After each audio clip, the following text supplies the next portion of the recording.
gudaha Gacayn Cabdiraxmaan Afweyne iyo gudoomiyaha gobolka Cayn Cabdirasaaq Xaaji Xasan iyo xisaabiyaha maaliyadda gobolka Cabdulqaadir Maxamed Hiirad oo si wada jir uga hadlaya iyaguna waxay ka warbixiyeen faa'iidada uu leeyahay kantaroolkan la furay maanta gobolka buuhoodle la oran karo ama waa la daa ama waa ku dhowdahay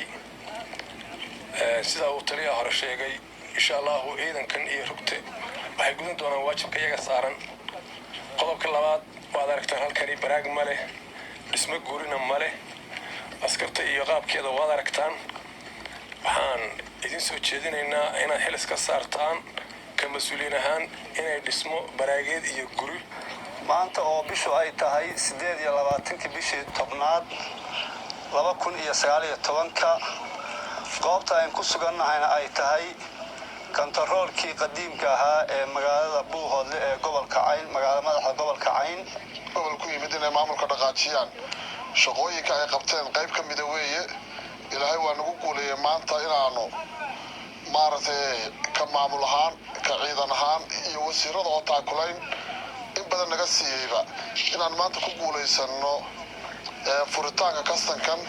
oo wax ilaahay loogu mahadnaqo marka labaad waxaa mahad gaara leh siyaasadda Puntland maamul daadjinta iyo taakulaynta la daba taagan gobolkan Cayn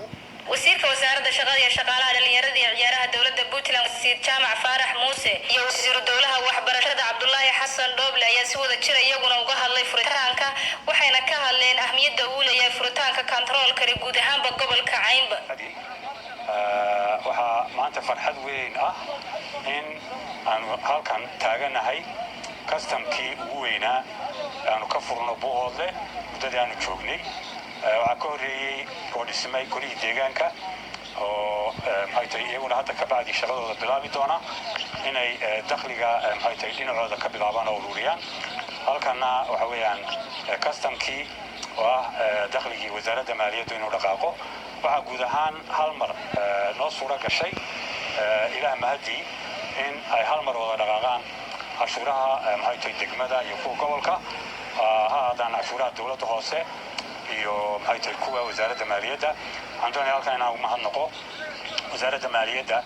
oo runtii gacan weyn ka geystay kastamkan inuu furmo maxay dhismihiisa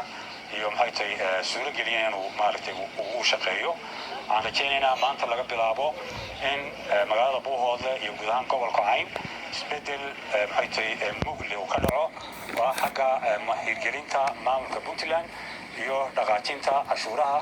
dakhli weyn oo wax ku oola oo gobolka dhan afaa ku filana inuu ka soo bixi doono oo wixii hadda ka dambeeyay gobolku isku filaan doono insha Allah sidaasaan rajaynaynaa salaam calaykum mid ka mid ah xarumihii loogu talagalay in cashuurta gobolka laga fuliyo